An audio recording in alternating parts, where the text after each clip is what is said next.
It might be robots. It might be robots. It might be robots. It might be, oh, it might be robots. It might be robots. It might be robots. It might be, wow! Hey, good morning, everybody. It's morning in Fishers, Indiana, where I'm with Dan Wright. Hello, I'm Dan Wright. We're sitting outside a Starbucks that And has it's glorious. power, which is really Yeah. exciting. The other day, we tried to Yeah. do this at a different Starbucks that had a beautiful GFCI power outlet outside, but it didn't work. And it didn't matter if you pushed the button and asked the manager for help, they weren't able to get that to work. So we ended Aw. up Aw. going and having a nice discussion about the anomalies of itinerant podcasting. And we're sitting at a Starbucks that's about 300 yards from where this location used to be. And your wife, Carrie, used to work there years That's right. ago. She used to work at the Starbucks. It feels like ancient history now, really. But yeah, that's had to be like 18 years ago, something like that. Yeah. And that was before we moved to Muncie. I love it here. It's nice. I love all of Indiana. It's great here. And the weather today, it really feels like being on vacation. Like the ocean could be a couple of miles that way. Yeah. And it's a nice breeze. It's beautiful out. Guys are out here planting trees. There are guys in green shirts planting trees right behind us right now. It's great. Yeah, we delayed this by 10 minutes because of that noise. I don't know if you can hear it, but there is a bobcat over there digging holes for them to plant trees. It's that time of year, by the way. It's right. early September. This is a good tree Yeah. planting time for those of you Yeah. that pay attention to. That's about as Yes. much as I know about tree planting. So last time we talked, Dan, it was before the Labor Day weekend, and you were going That's to right. do some front porch playing in Muncie, and then I did. also do a Gypsy Jazz jam in Indianapolis. How did that go? I did. Both were fun. Yeah, I've said this before. I love playing music with other people to get better. That conversation for me is part of what the fun is of playing with other people who are far better than I am musically. That Gypsy Jazz group that day didn't have a lot of regulars in it because there were so many regulars that were traveling. Yeah. But it was a really fun time from 2 to 5. So for 3 hours, we play a repertoire really from the Django fake book. It's tunes that Django Reinhardt, some of them that he did play, some of them that people felt belong in the vocabulary of songs that are in that style of playing. Yeah. And it's probably 200 or 300 songs. And in its way, it's like its own real book. Both days, Saturday and Sunday, I played with other musicians. Since then, I've played with other people too. On Tuesday evening, the Tuesday after Labor Day, I went to an open mic night with a guy who typically plays bass for me. And because there were other young musicians there that also have an interest in some of the songs and repertoire that I play, like all the people who play old jazz are going to play all of me. It's just one of those standards. You're going to learn how to play that. So I played that together with a few other musicians on Tuesday evening, and fun to talk them through the changes in the chord structure of that song and see everybody click into getting, oh, I see now how this song goes all the way through the form of the song.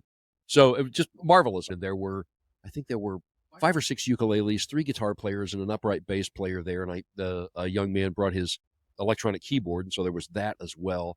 But one of the things that I liked about that group, and it's a sing-along group, they all spent $50 for 2 songbooks so that they could say it's the beige book, page 69. Nice. And everybody was, okay, if you're going to participate in this group, it's helpful for you if you buy these books. They have enough of them, and they treat them as hymnals. Everybody has one. Yep. You can flip the page to whatever we're all going to do this, and there's the music laid out for you in every way that it's simplified so that all the musicians can participate. And it was one of my takeaways from going to play with, because that's not a regular group of people, just a dear friend who teaches songwriting and songwriting theory at a university invited me to that group. And he's a multi-instrumentalist and plays piano and knows all kinds of people, as you know, all kinds of people. And he's marvelous, and he plays everything. And he's a great leader too in the moment to keep everybody on the same page, and literally in this case, and keep the music happening. Robert Willie is his name, and he's just really fun to play with. The thing I actually want to talk about today is failure, but we'll come back to that. John Fell, you played with John Fell already, and I just met him at that Gypsy Jazz Jam, and in fact have become Facebook friends with him now, and am watching what he is doing. He's taken, for those of you guitar players, he has taken his bottom 3 guitar strings and strung them with different gauge than you'd normally put on as part of the set of 6 so that he can tune those strings an octave higher.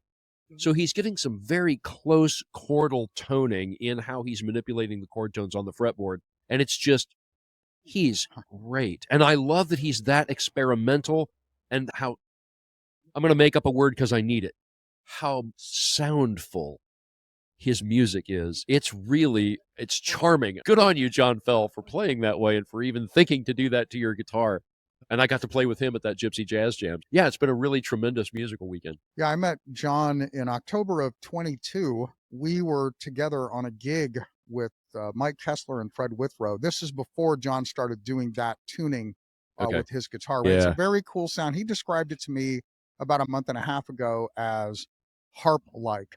Yes. And that it has that kind of feel to it. And of course, because you take the bottom out of everything, he's a little concerned. And specifically, what John was doing a month ago, I did 4 songs for kind of just some self-promotional stuff in a small recording studio in Indianapolis, just a real simple, low-budget project. But Sandy Williams, the guy who worked with me on a couple of other things in years past, was not available. And I knew about John because in October of 22, John and Fred Withrow and Mike Kessler and I did a gig that was a Gatsby-themed party at a retirement community in Wabash, Indiana. Very fancy place, by the way, Dan. And so we all dressed up a little bit to try to look more Gatsby-esque. Yeah. But it was the first gig that I ever did where I didn't have a keyboard as the sort of main carrier of the accompaniment. And I've sung in jams before where it's a guitar trio and things like that. That's beautiful. Right. But I had given Mike my list of 1920s songs because that was the mission. Okay. And of course, there's some great things there. So anyway, I sent all of those off to Mike, and then he sent them to John and Fred. And we just did a warm up. It was like, oh, you're kidding me. John is so good. So anyway, about a month ago, when I had a need for this little project, Sandy wasn't available. I reached out to John, and that's what he said to me. He said, hey, man, I would love to do this, but you need to know I'm into this tuning right now where my 3 lower strings are tuned an octave higher. It's very harp-like. And I said, we're going to have Fred Withrow with us as well. And he's, oh, but if you've got an upright bass and you got somebody like Fred, this will be cool. Yeah. So I'll try to play a bit of it so you get a little sense of what John Fell sounds like.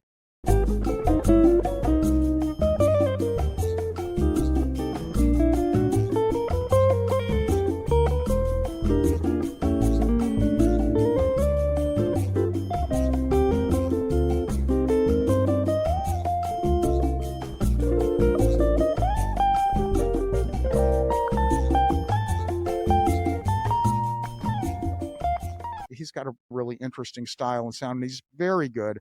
Meeting really great musicians to me is a little bit like meeting a black belt in this way. Like, they have nothing to prove. Like, they're really skilled. They know that they're really skilled. And so they haven't mastered it so that they can achieve something and stop doing it. They mastered it so it becomes a form of self-expression to a really high level.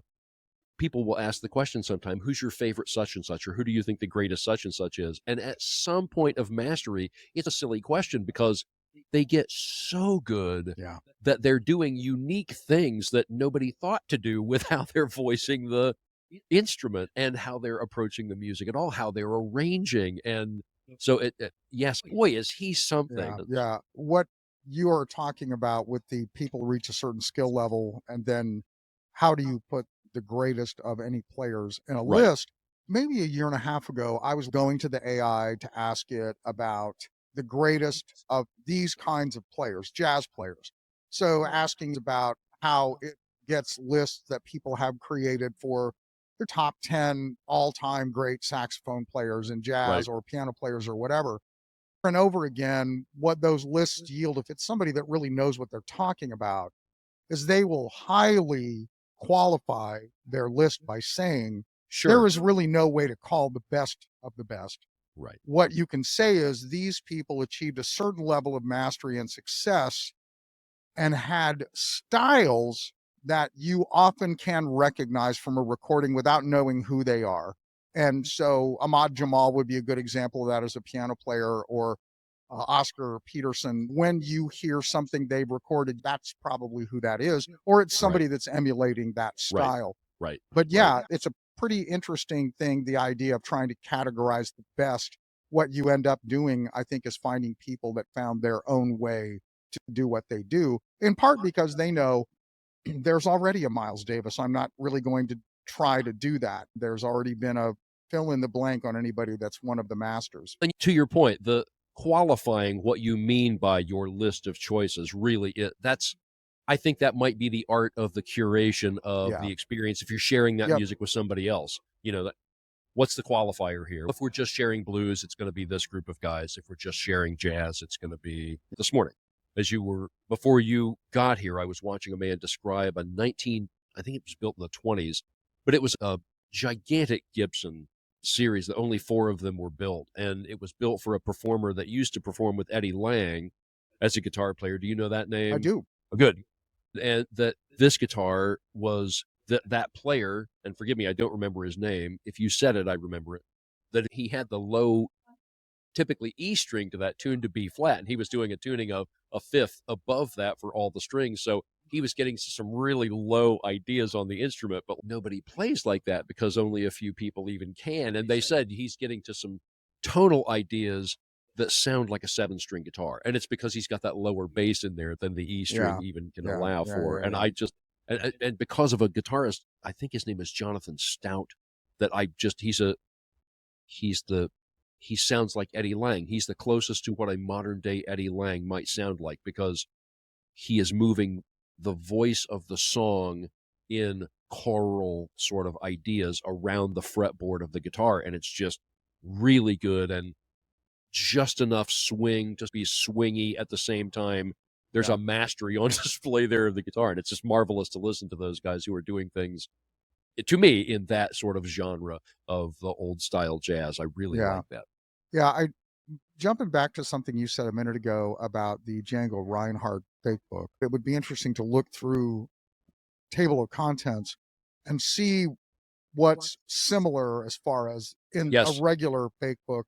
I find myself wondering about the Django Reinhardt book and about how many of those are in common and then how many of them are different. I'm working on learning the song, I Can't Believe That You're in Love with Me, and actually working on that for a really cool project that's coming up in October, on October 22nd in Greencastle, Indiana, with DePauw, DePauw, DePauw University. Sandy Williams, this amazing guitar player, a super nice guy that we've talked about here a couple of times.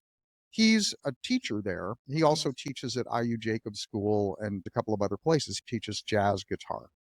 And what a lot of universities do, of course, is they want their adjunct professors or tenured professors or whatever to do projects. And it's like getting published or something like that. So Sandy has an outlet for that. A lot of the music professors do. It's a really cool community thing that DePauw University does that's called the Lunchbox Concert Series. And DePauw bought a building in downtown Greencastle, this lovely little Indiana town, and they converted it into practice space for music majors, and then also into a performance space that maybe has 65-ish seats in it, something like that, and really good audio. It's probably the best experience I've ever had with audio, where it's just, oh man, this sounds as good as it can sound. But anyway, I did a performance with Sandy there about a year and a half ago.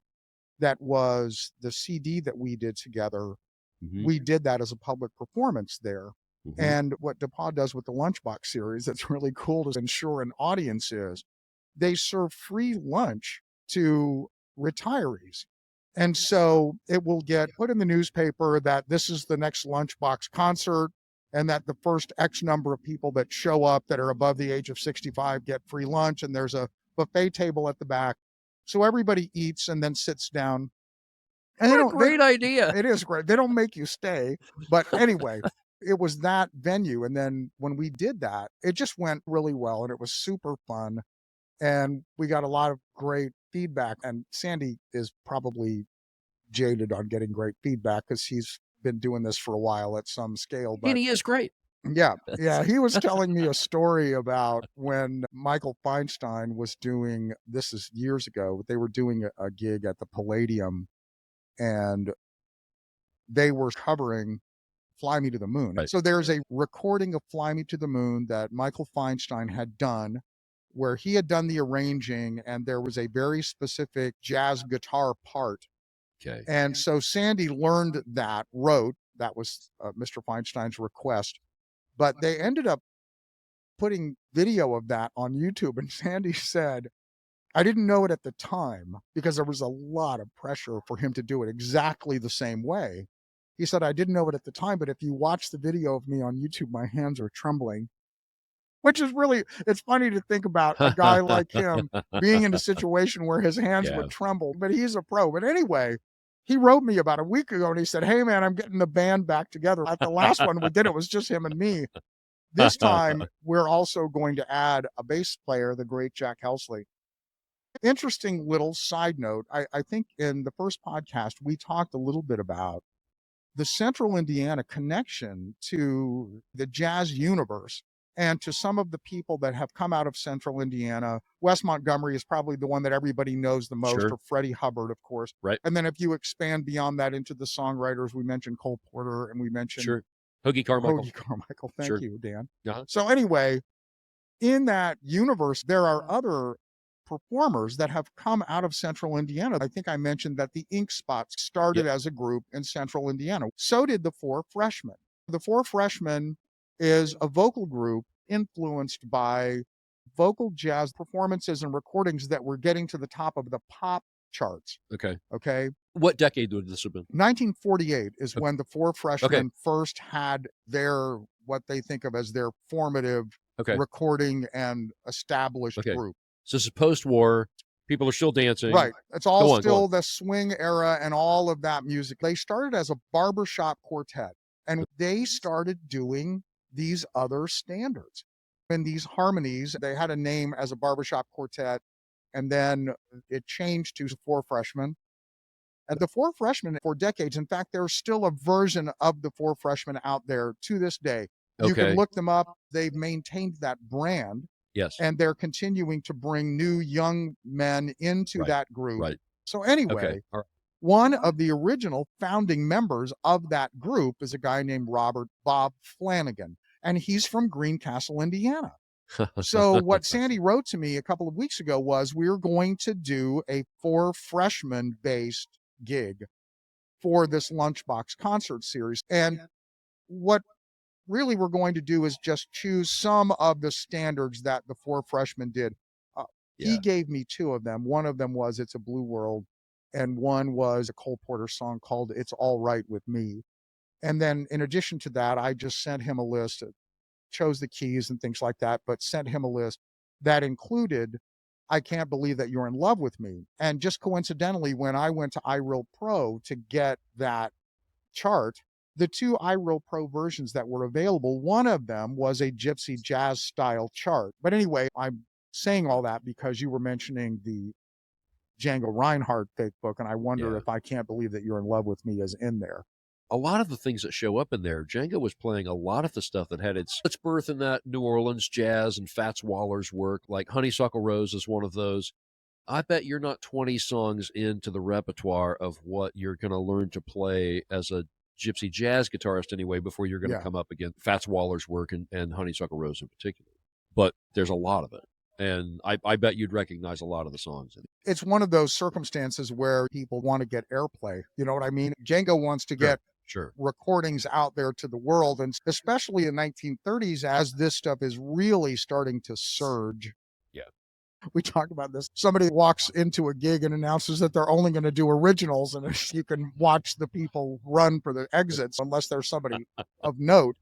But anyway, the idea, even then, if it's a well-known act, it's like, no, you're going to play your hits. The Ricky Nelson song "Garden Party," where he talks about that horrible experience that he had playing at Madison Square Garden, and writes it as a song that becomes a hit long after he had been a big star.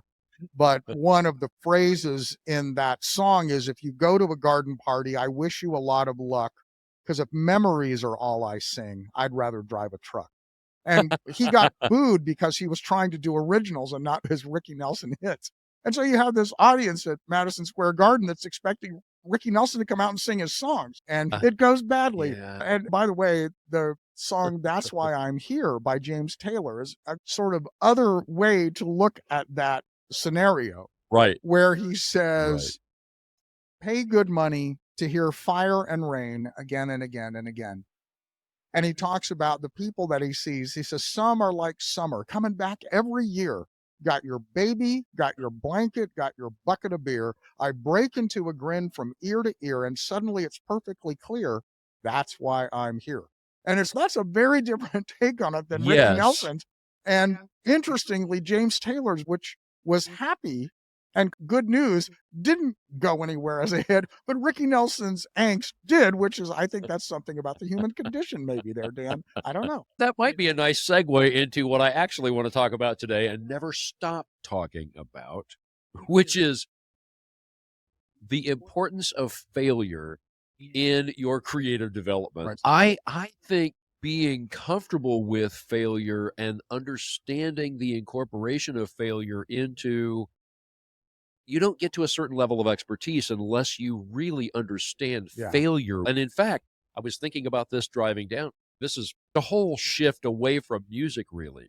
I had 1 year of art school, 1990, and 91 when I tried to go back. Like, I had a wife and children at that point. I needed to work regularly, and I couldn't go to school like that for more than just the 1 year. But I think if I could distill my college experience and what did you pay for, what did you get out of art school, I had for me, seminal, a very shifting experience in a 3D design class. I already drew really well.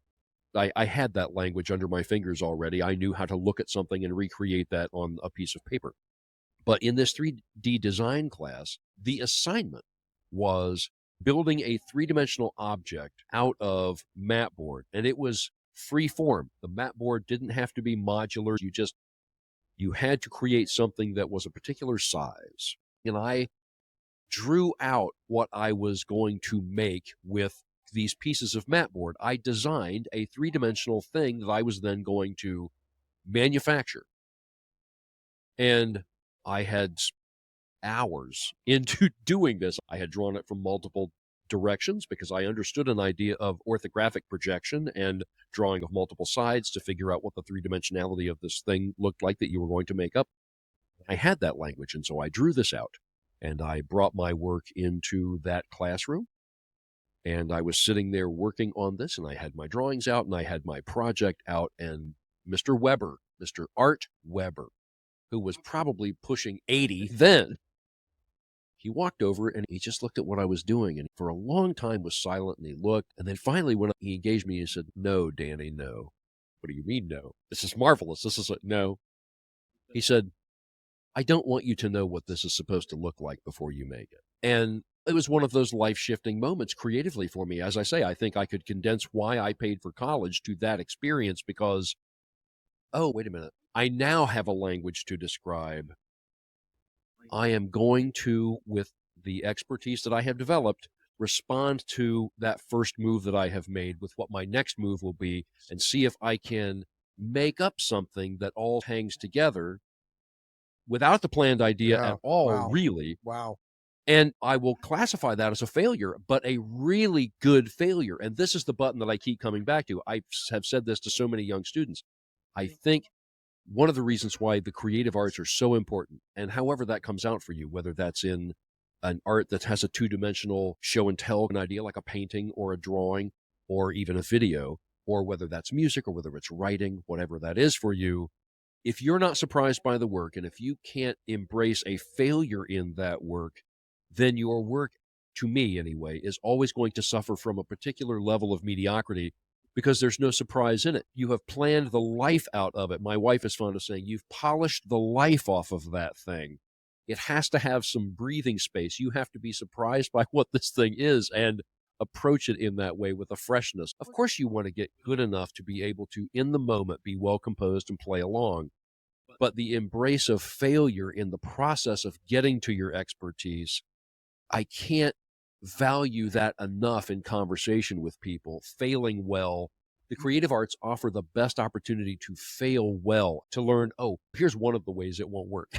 Let's keep trying. Right. Let's try this again. Yeah. And it's so fresh on my mind because the last time that you and I were together to record this podcast, you're listening to the It Might Be Robots podcast with Dave Ponce and Dan Wright. The setup, we were setting up at a restaurant to record, and our little preamp that Dave has done the homework to, this is what we're having. This is a Focusrite Scarlett Solo 4th generation. I plugged the wrong power cord into the back of the thing and just fried that thing. Fortunately, we're in a place where that technology is purchasable, and so we went and got another one of them. But still, you're making something up. There's going to be some failure, and the embrace of failure in the creative enterprise, it's real, it's valuable.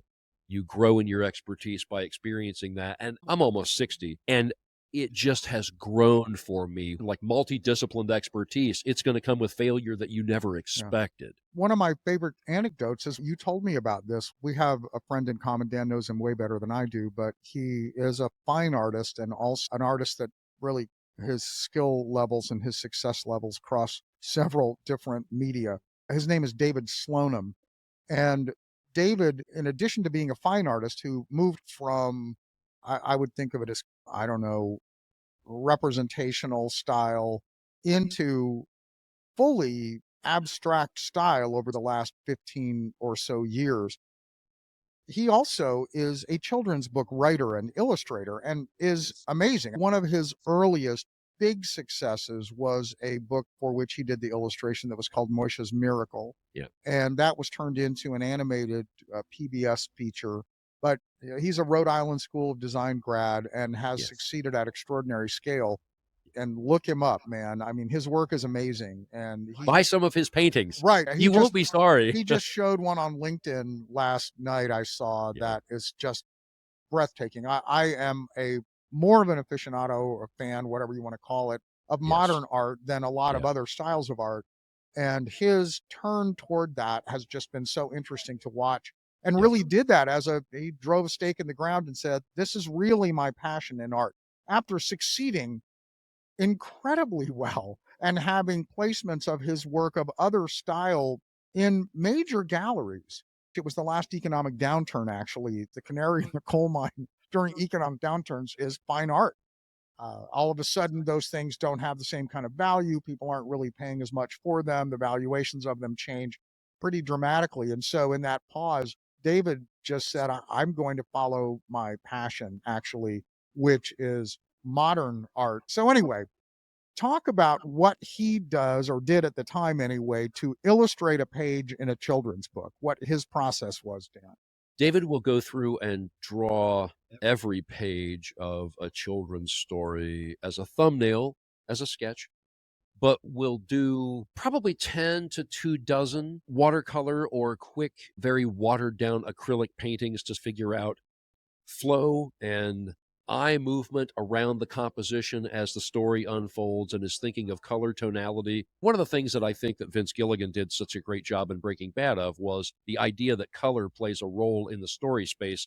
And David has been speaking that language in story space for a really long time, because children's book illustrators and just book illustrators in general, they're thinking in terms of how the color shift through the story affects the mood, the tempo, the pace, and even the editorial content of the story. You're thinking in that way. One of the things that David Slonim and I have been talking about for 20 years is the importance of knowing the history of what your particular creative discipline is.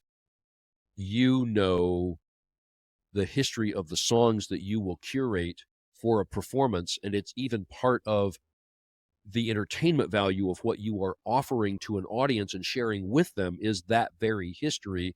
And people who really know the history of their medium get to stand on those shoulders when they start their explorations and their making. You can't know everything, but you've touched on it already in you're putting these things together and knowing the history of what went before you.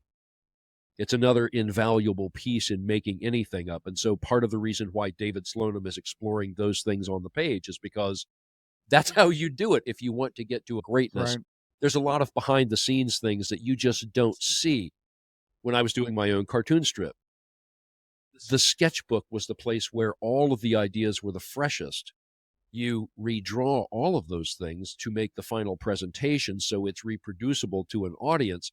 But the freshness of the idea and the original seed was something that the audience is not to see, really. That's where you cooked up the idea of it and explored that into existence.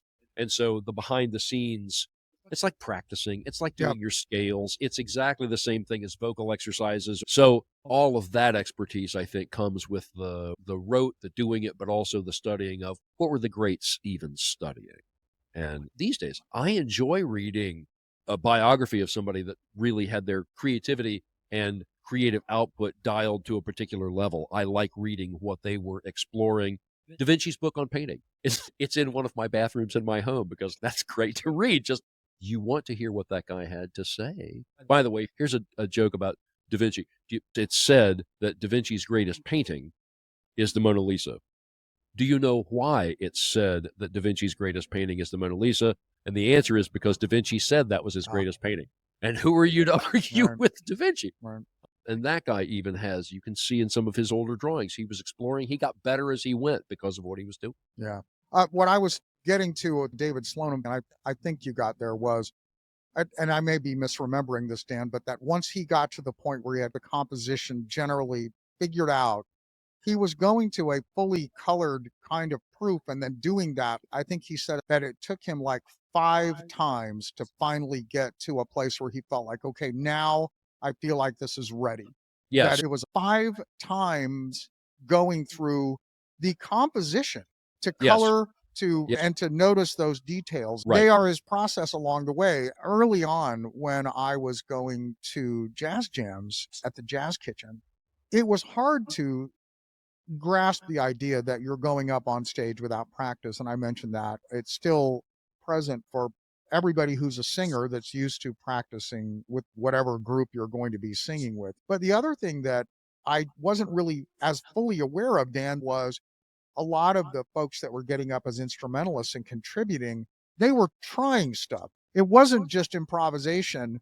It was improvisation, and I'm Mhm. going to try to do something in my improvisation that maybe is a challenge for me. And there would be times when people would crash and burn. They would stop the proceedings and say, let's start over again. Yes. And Fred Withrow, I love that guy. He's playing upright bass, and somebody crashes and burns and comes to the microphone and says, okay, let's start over, you guys. And Fred will look at the audience and say, a jazz jam has elements of a performance, but also of a rehearsal. And then he will just turn around and go back and everybody will applaud. But it's a great reminder of the Yes. idea that in certain venues that at certain times, that is not a failure. That is a knocking off the rough edges or coming to a point where you understand or don't understand something. And I think failure in that context is critical. I think anybody too. that believes I do too. they're going to walk up. You see this, my favorite analogy for this is American Idol, by the way. I don't watch it anymore, but in the early seasons, and it was even really before social media became a thing, but you saw in those early seasons,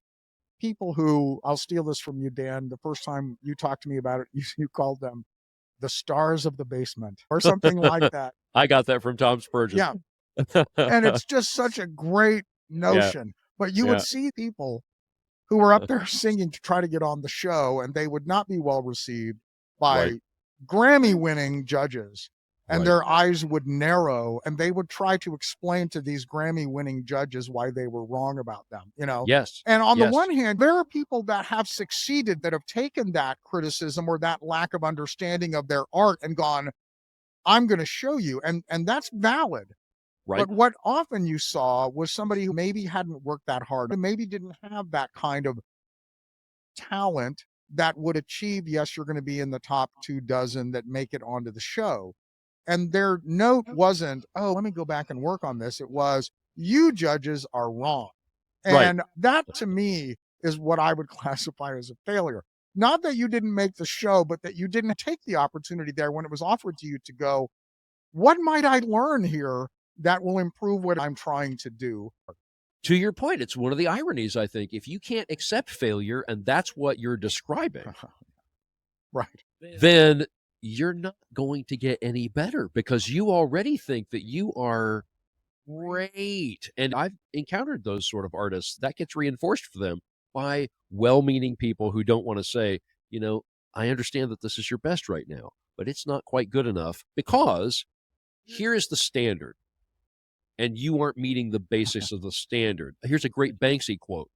So many people are willing to suffer for their art, but why are so few willing to learn to draw? Oh man, that is great. Isn't it?